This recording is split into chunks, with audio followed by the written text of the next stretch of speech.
If you would turn in the Bible to Colossians chapter 4. Colossians chapter 4. We're going to be in the ESV version. I'm going to start at verse 2. But we're going to be in the book of Colossians.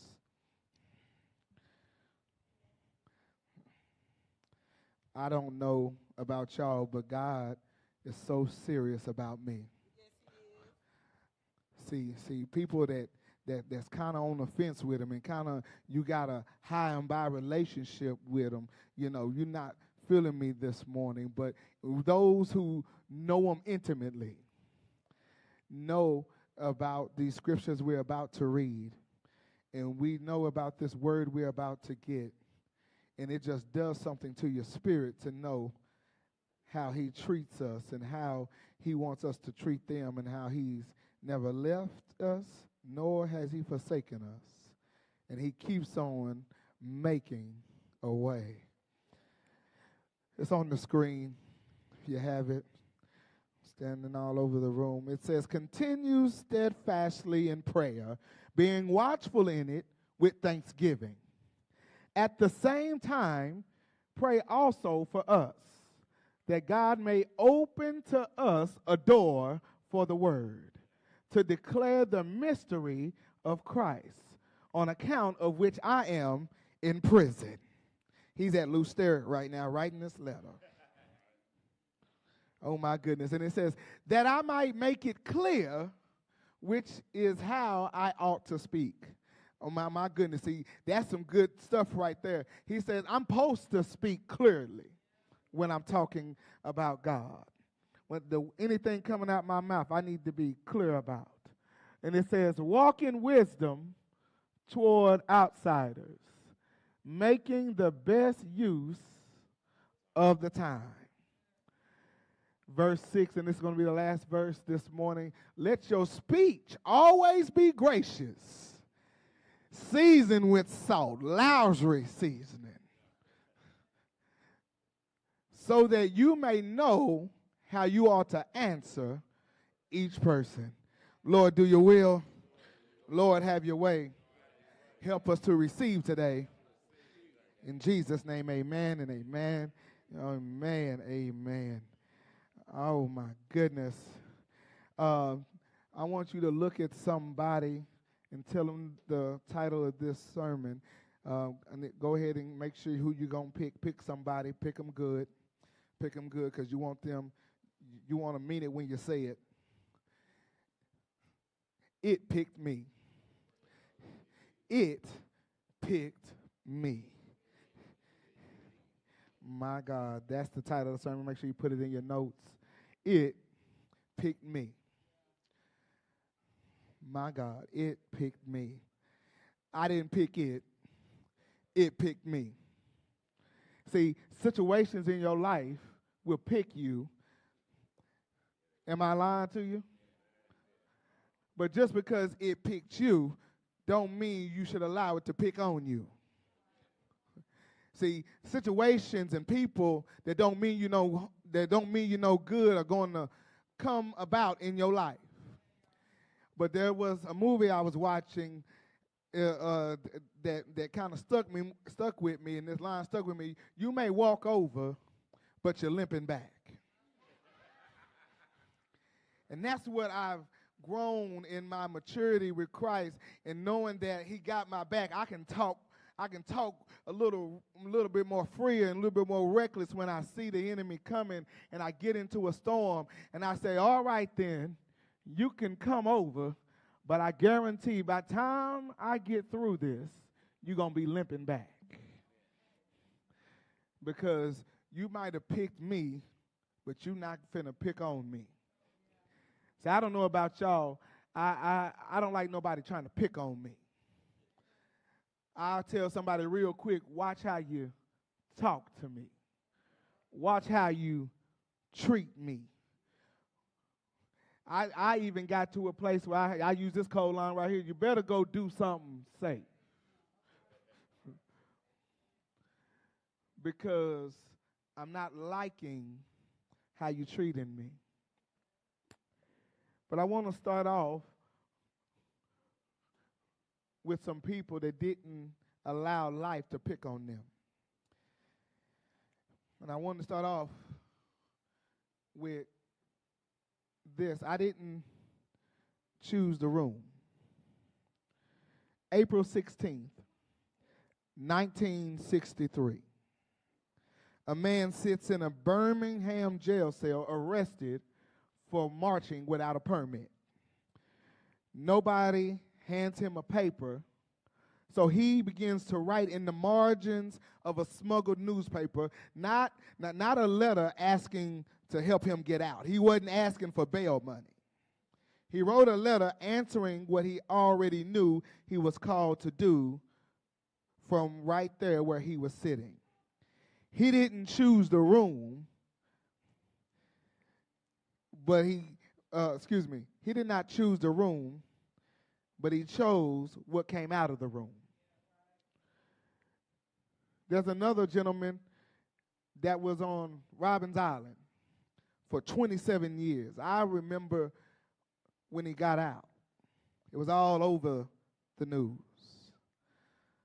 He was in a cell that was too small for him to even stretch out in. He was doing hard labor in a limestone quarry. And it also, they say, damaged his eyes for the rest. He opened up. The man didn't. Mississippi, 1961, a woman goes in for a minor surgery and come out sterilized. She was sterilized without her knowledge and without her consent. A room forced on her body that she never agreed to. But 2 years later, even after that traumatic experience, she was in another room. She was in another room, a jail cell in Wyoming. And she was beaten for trying to help her neighbors register to vote. That's 1961. That's not that far gone. I want y'all to feel me on that. She did not choose the jail cell. She didn't choose that doctor's office. She stood, and then what happened was she chose what came out of it because she stood before that the nation that very next year and testified anyway. A preacher, a president, a sharecropper, 3 different rooms, 3 different centuries worth of pain packed into a handful of years, and not one of them got to pick what happened to them. But every single one of them decided what was going to happen through them. So before I get too far, I need you to ask yourself a question, not what room you are in, because you already know that answer, because a lot of us put ourselves in that room in the first place. The question is, what's going to come out of that room? You know where you are sitting currently in your life. What's going to come out of that room? And that question doesn't go away just because you say amen. It doesn't go away just because we can sing the songs. The decision, it follows you out of the room into every other room that you didn't pick. Because we are always faced with this decision, not what happened to us, what did we do when it happened? What did you do when you were in the room and the diagnosis came back different than what you prayed for? The room where the marriage got harder instead of easier. What about the room that you were in when the job got cut and they cut your hours or they cut you loose all the way entirely? What did you do? The room where somebody you trusted showed you who they really were. Anybody got them type of people in their life? You thought they were one way, but then when it came down to it and pressure arose, they showed you who they really were. See, nobody sends out invitations to go to those rooms. You just wake up one day and you're standing in the middle of that room. And see, and here's what I need you to catch. Paul is writing to the church, and he's trying to tell them, this is what you do when you're in those rooms. He uses this particular letter to try to tell them, you cannot control the room that you're standing in, but you can control what you do while you're in the room. See, so many times I'm talking to people and they're telling me their worries and they're telling me their woes, and then they look at me funny when I say, so now what? I heard you. And they say, well, did you hear what I was talking about? Yes, I heard what you're talking about. This is the same story you told me last week. Remember, we prayed about it. Remember, we talked about it. I even gave you scriptures to uplift you in it. But now we're a week later and we're still talking about the same room. So now I got to change my tactics. So now I'm trying to talk to you and ask you, now what? Because I need you to understand that Paul unpacks some things, and I want to illuminate them in these verses 2 through 6. Because how do you pray in a room that you didn't pick?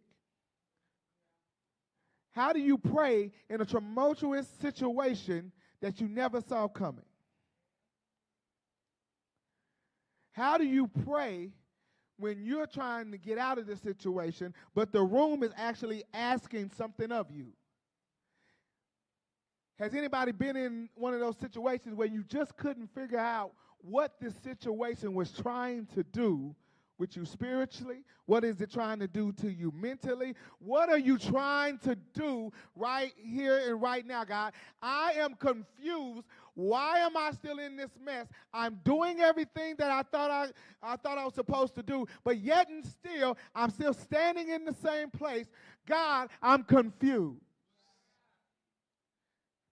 See, a lot of times we get in these church houses and we think that we're not supposed to question and we're not supposed to be real with God, but I need you to just go read the book of Psalms. David all the way through there is going through hell and high water situations that you're not scared to be vulnerable in this particular safe space and say, I've been in a place where I done had to tell God, I'm just confused. And right now, God, if I can be honest, I feel like you picking on me. Because every time I take 2 steps forward, something happens within me, and I feel like I'm taking 10 steps back. God, are you playing with me? See, we don't want to have these real conversations, but where else are you going to have these real conversations about these emotions that are going up and down?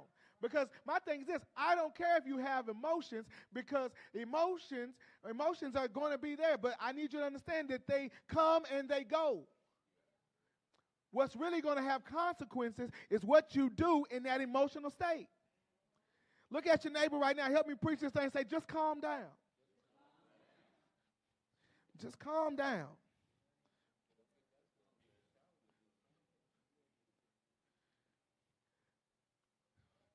We always hear people tell us to pray. And yes, we want to pray. And we want to pray in the rooms that we think we can win in. But what about the prayers that seem like a lost cause? See, I know what I'm talking about. I'm talking about the prayer that you keep repeating, and in the middle of the night when you're crying tears, you screaming out a little bit louder as if he didn't hear you the first time. I know what I'm talking about. But I need you to understand that this thing about prayer is just not you praying when you get in trouble. You should be praying without ceasing. Verse 2, the very first point I want to make, go ahead and write this down, the room. Just put the room right there, and then I need you to start making these notes, because in verse 2 it says, continue steadfastly in prayer, being watchful in it with thanksgiving. So you want me to be. It's hard to have Thanksgiving when you just called and asked for an extension, and they say, brother or sister, I can't give you an extension on top of an extension. And then now you find yourself in a vulnerable state and say, I ain't too ashamed to say it, but you find yourself in a vulnerable state where you begging for some relief. And it don't feel good. Because I'm not Keith Sweat. I don't like to beg. It don't look pretty when I beg. But Paul is saying, I need you to pray and keep praying. Be watchful as you're praying and do it with thanksgiving. I kept reading that, so you said, watch what I say. Watch what's going on. Stop ignoring what God is doing because it doesn't look like what you want it to look like. See, continue steadfastly in prayer, being watchful in it with thanksgiving. So while you're praying, be watchful.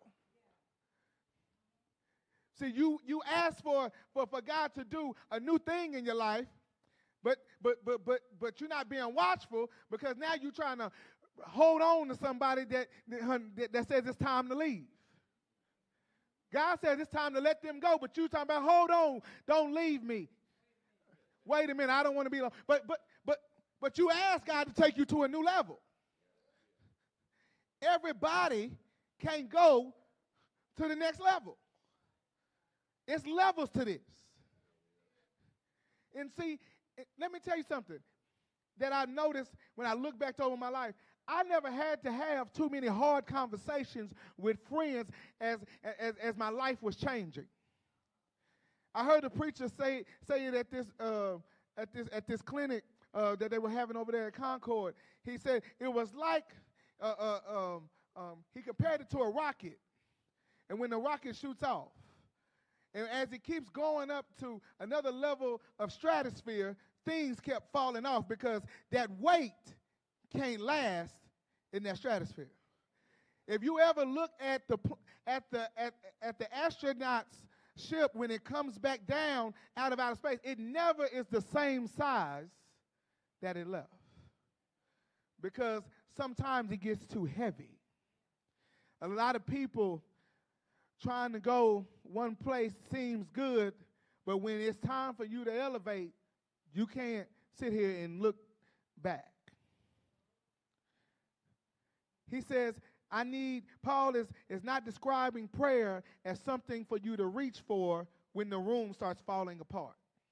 He says, I need you to do it constantly. See, he's describing that there should be a posture constantly with a believer. See, I need you to be honest with me about something.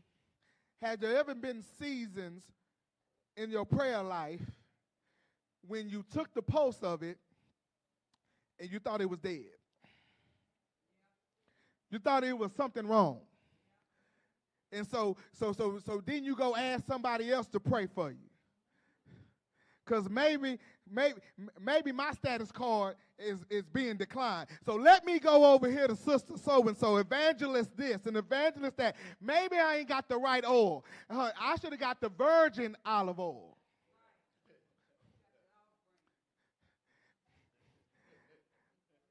I was in a pinch, so I got the great value, so that didn't work. So I must have should have got the expensive one that they put at the top. Y'all know what I'm talking about. That's the oil you be like, I ain't never buying that oil. That $8 a bottle. What are we doing with that?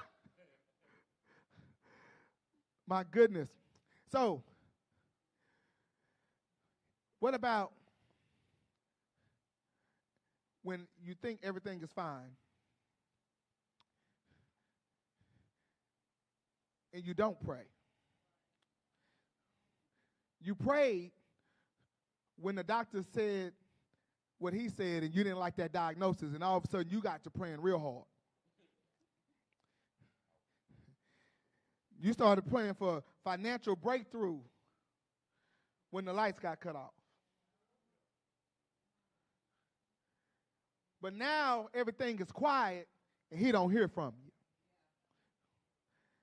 Don't that sound like that friend that always want to borrow money, but when you ain't got none, they don't call you? I'm just trying to make it make sense. See, but we treat God like that. God, you got another blessing up there? I want to talk to you about it. But when you're in a season of drought, when you're in a season of I don't have anything for you, you're in a season of waiting, all of a sudden, you don't want to talk to him. God says, I'm trying to be more than just your emergency contact. Put it up there, Denise. I want them to make sure they take a picture and write this down. Stop only inviting God to your emergency room. He is so much more than your emergency contact. He's so much more. He's so much more. Only time you want to hear from him is when you hear the sirens. I want you to say that with me real quick, just that first part. Stop only inviting God to your emergency room. Here's what it actually looks like. 3 prayers. 3 prayers that I want you to write down. Not for when the storm arrives, but for the whole walk with God. These are 3 prayers that I want you to do. I want you to pray before the storm for direction, so that no matter what season you're standing in, you're never lost. I want you to pray in the storm for patience. See, patience is the windshield wiper that keeps you seeing clearly while everything else is pouring down. I want you to pray for strength, not the kind that just sounds good, the kind that starts in your mind and it travels all the way down to your legs so you can stand anyhow. Some of us got to pray for that before the storm. See, direction before it comes, patience while it's happening. You need strength so you can still be standing when the storm passes. That is not an emergency prayer. That is a room that's already prepared before it even came down to the emergency. You got to be prepared. Paul does not stop at how to pray in the room. Let me tell you something. He goes a little bit further. Look at verses 3 and 4. It says, at the same time, pray also for us, that God may open to us a door for the word, to declare the mystery of Christ. That means when he's talking about the mystery of Christ, I don't want us to be confused. He's talking about the unveiling. At this particular time, Paul came out and said Christ was for everybody. It wasn't just for the Jews. So that's why he's talking like this. And he says, giving me the opportunity to declare the mystery of Christ, because the Jews were still waiting on Christ to return. The Christian says he had already came and he'd been here and he went back. And so at that particular time, they called it the mystery of Christ, because they were still looking for him, and the Christians were like, he's been here and gone. You late. But just because he didn't come in like a high official, the Jews said that couldn't have been him. And then the Christians, at that time, the New Way, they was trying to tell him, no, yes, that was him. We saw him. He made blind eyes see. I don't understand. Then he made all them fishes get in the boat. I promise you. He took 2 pieces and fed everybody. We saw it. And then the Jews are saying no. So that's what he means. I want to declare the gospel. And on account of which I am in prison, that I may make it clear, which is how I ought to speak. He said, even from the jail cell, my message should be clear. And see, and I like that, because I'm thinking, if I'm Paul, I'm trying to ask y'all to get me some bail money. Paul writes the letter. He ain't even asking to get out. He's telling them and giving them instructions how to live better. Paul, don't you want to be out? He says, I'm not going to cry and complain about the place that I'm in, because that's just simply a distraction. I only have a certain amount of time to get my assignment out. This is what I'm saying. So he says,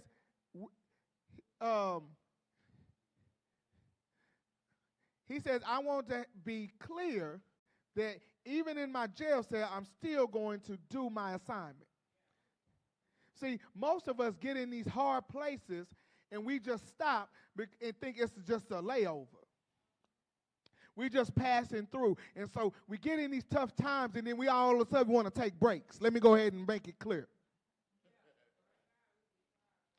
We all gung-ho. We all doing things for the Lord. Everything is everything. And we have all of this energy. But then we hit a rough patch. I just need to slow down. Maybe I'm going too fast. I just need to take a break. And see, and I get it to some degree. But I need us to understand, if the break becomes too long, if you break from your job too long, what do they call it? Somebody said, what they call it? Yeah. So if you just take a break from your job that long, it's not, you can't tell them, oh, I was just taking a siesta. What happens is they file job abandonment, and guess what? They then replace you.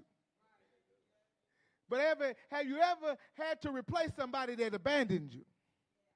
And then they come back talking about, I didn't abandon you, I was just taking a break. And then you're like, well, I couldn't wait because I had an assignment due.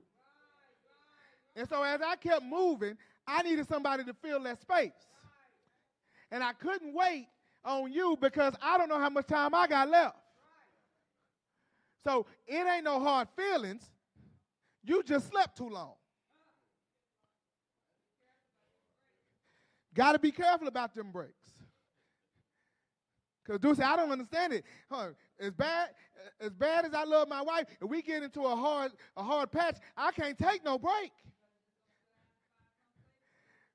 I done told her before, in the early on, we made a hard decision. There ain't no sleeping on couch. We ain't taking no break. You better scoot over. Because we in this thing together. We done had emotional hard times. We done had financial hard times. But we going to work through it because guess what? We together forever. Ever. Because we not playing them type of games because the assignment is real. And then we got these munchkins, and the assignment got real. And so this is what I'm saying. When you're on assignment and you're not just visiting, you can't just take a break. See, I'm on assignment right now to lose weight. I'm not in a covenant with the hamburgers and fries anymore.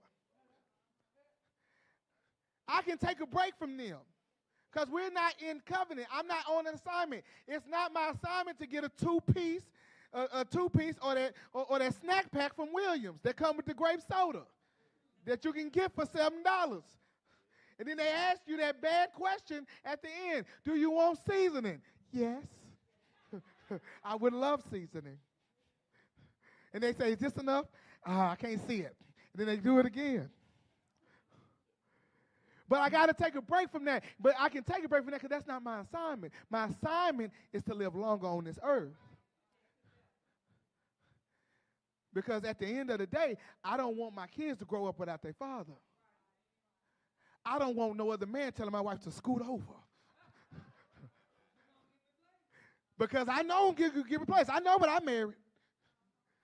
It ain't going to stay out there on the market too long. That's why I got to depend on my munchkins, scare everybody away if something happened to me. That's it. I done built that trust up with them. I'm training them up, y'all. Write this down. Don't pray for an exit. Pray into the assignment. Don't pray for an exit. Pray into the assignment. Because here is what changes when you stop praying to leave and you start praying to see. Let me say that again. Things start changing when you stop praying to leave a situation and you start praying to see a situation. See, the marriage you're still in becomes a room where God is teaching you something about covenant, and you could learn, and that's something you can't learn anywhere else. So he says, stay right here. That job that's asking more of you that seems fair becomes a room where your integrity is now being built up. You see, and now now they're waiting for you to crack. See, the waiting season becomes a room where your dependence on God gets real instead of theoretical. See, some of us say we're waiting on God, but when the waiting period actually comes, then we separate ourselves because all of a sudden, God, this done got too hard. And see, and God, this be what you want. I think the old saints put it like this, and it's so beautiful. God, don't pray for the mountain be moved. Give me the strength to climb over.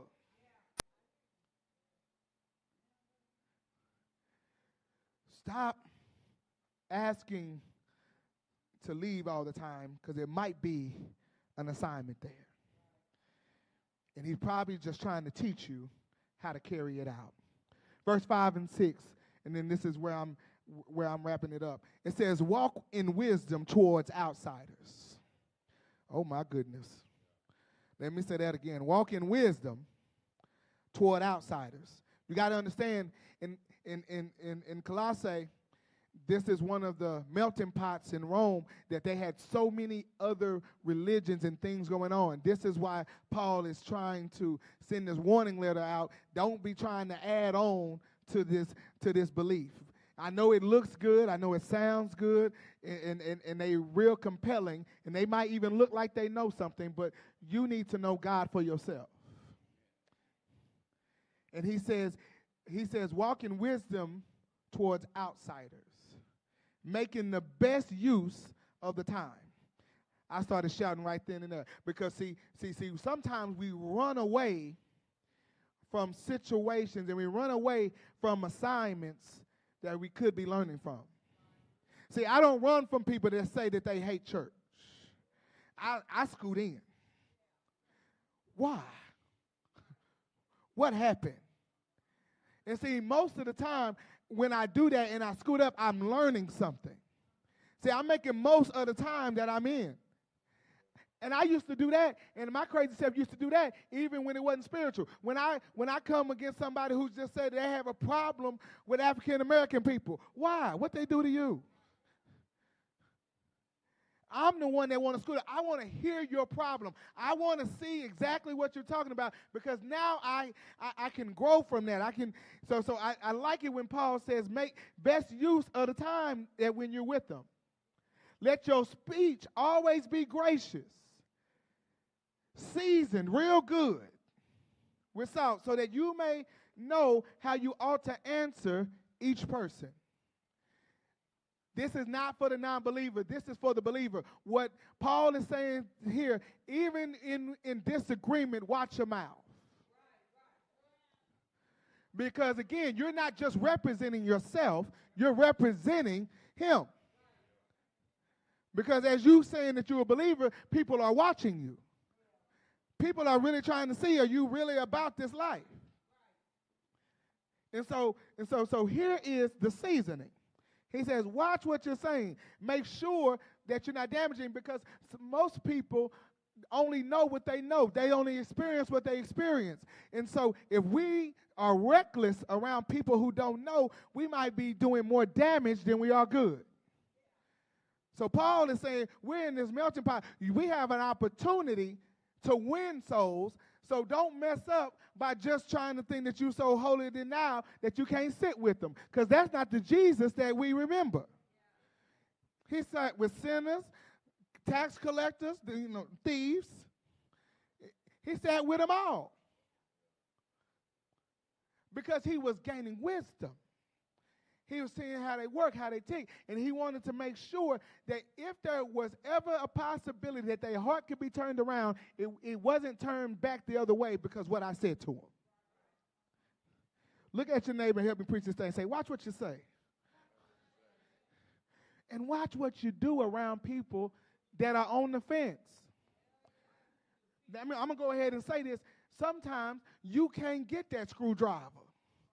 You can't get that martini. You can't get that that clear stuff that sting the back of your throat. I don't know nothing about it. You know, it looked like water, but it ain't water. And you say, why?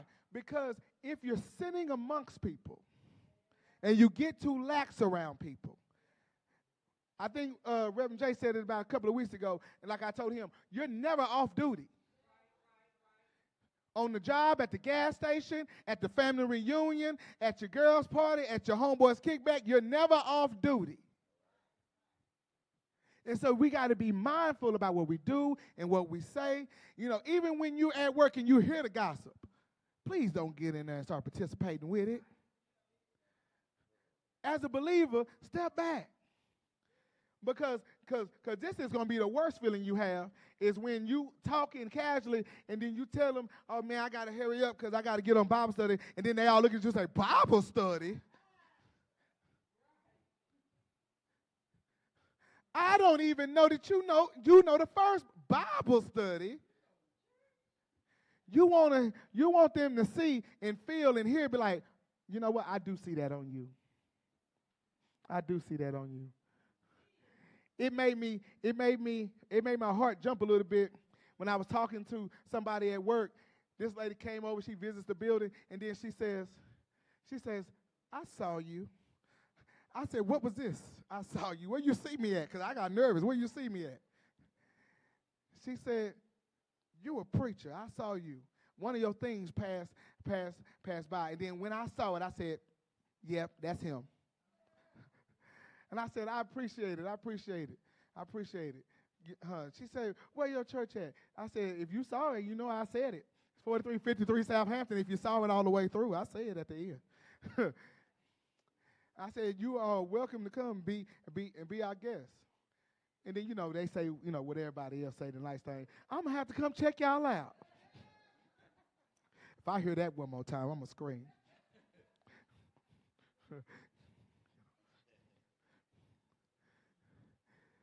But write this down. You don't control the room. You control what you bring into it. See, you can't control what life brings to you. But you can control what you bring into it. When you walk out of this place, it might be a fool and a half that walk up to you and then try to pull you out of your character. I didn't ask to go in there. They tried to come picking on me. But guess what? What did I bring in? If Christ lives inside of me, what did I bring into it? Did I bring patience? Did I bring love? What I always tell you, I've gotten to this place, I'm never going to consider myself the center of the problem because I'm not that big. I know you didn't wake up thinking about me. Please don't. Because I believe in reciprocity in relationships, right? You give and you give back. I don't want to know that you woke up this morning and thought about me because then I'm going to feel bad because I didn't wake up this morning thinking about you. I was real clear this morning. I woke up with my mind stayed on Jesus and what the rest of my, and you never crossed my mind. And if you woke up this morning and I crossed your mind, I apologize that we are not on the same, we're not in agreement, we're not in alignment. But I want to hear what your problem is. And we miss the opportunity a lot of times because we like to match energy, especially in our culture. I didn't come for her. She sent for me. I was cool until they started talking reckless. Right?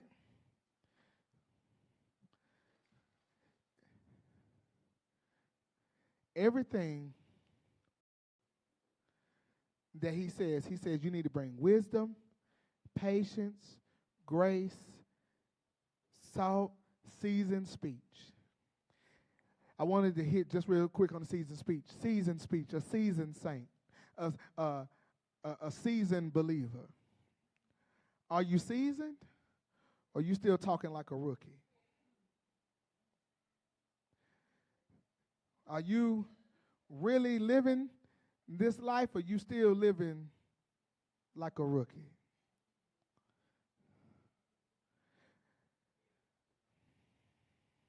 Was Christ in you? Was he already in the room? Or did you have to ask for him to enter?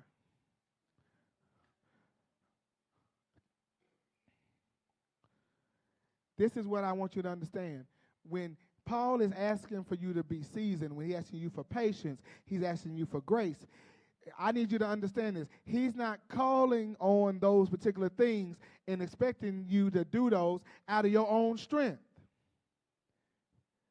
He's saying the Christ within you is supposed to do that. And so I want us to do a self-examination real quick. Are you carrying God wherever you go? When you stepped into the room, Christ should have already been there, right? Understand what I'm saying?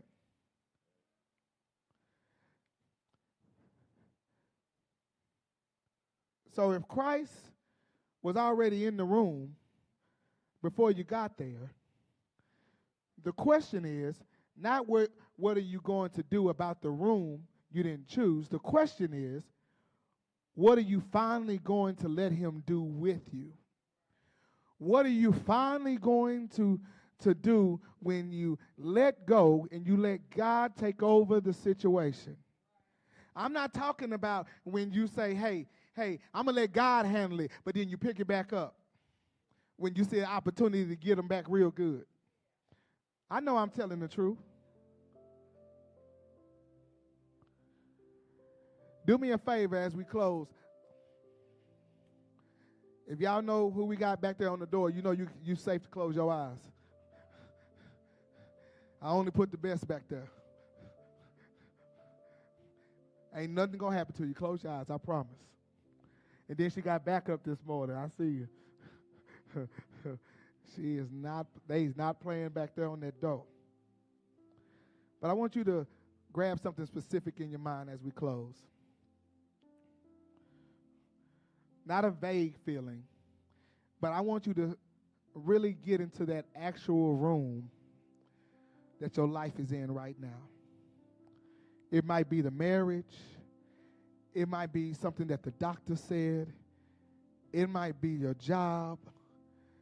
Or you might just be in the waiting room. You might be in a room where the relationship hadn't healed yet. Whatever it is, I need you to do me a favor while your eyes are closed and name it. Name it silently right now in your mind. I need you to get it and grab it. Go up just a little bit more, Nisa. Because God has already shown up in the room. I like to say he's the past, he's the present, and he's the future. He's everywhere. And so that room that you're talking about, that room that's on your mind, he's already in it. But guess what? He came with solutions and directions on his mind. God showed up with peace in his hands. God showed up with patience on his heart. And guess what? He showed up with safe passage in alignment with his feet. All you got to do, all I got to do is just follow him. Follow him out of this version of this room that my own fears has built up, and I'm not scared anymore because I know Jesus is in the room. And I'm going to walk boldly into the version of this room, not that's unexpected, but in the version of this room that he already had planned. Your victory is already won. God says he has plans to prosper us.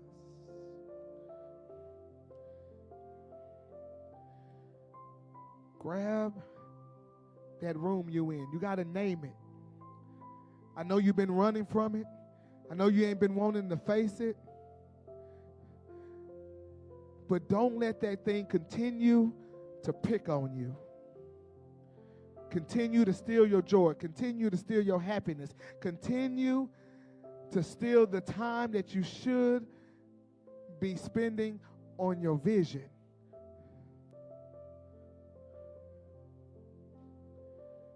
This is a momentary space.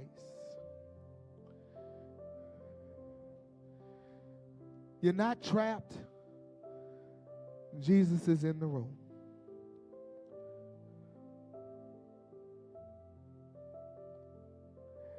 Now, if you have that, I want you to get next to someone. You don't have to stand up or anything like that. Just slide next to one.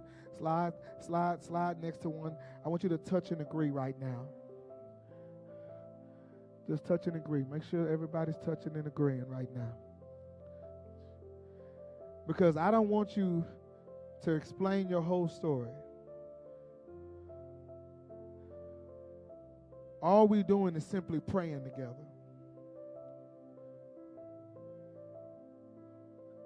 God teaches us when we gather like this, He'll be in the midst of us. And I want you to understand why I'm asking you to join together. The reason why I'm asking you to join together is because somebody needs to feel that touch, that I'm not in this thing alone. And that person that you connected to, again, I don't want you to tell them the whole story, because right now we're just praying for relief in the room. We're praying for patience in the room. We're praying for love to enter the room. We're praying for a stable mind in that room.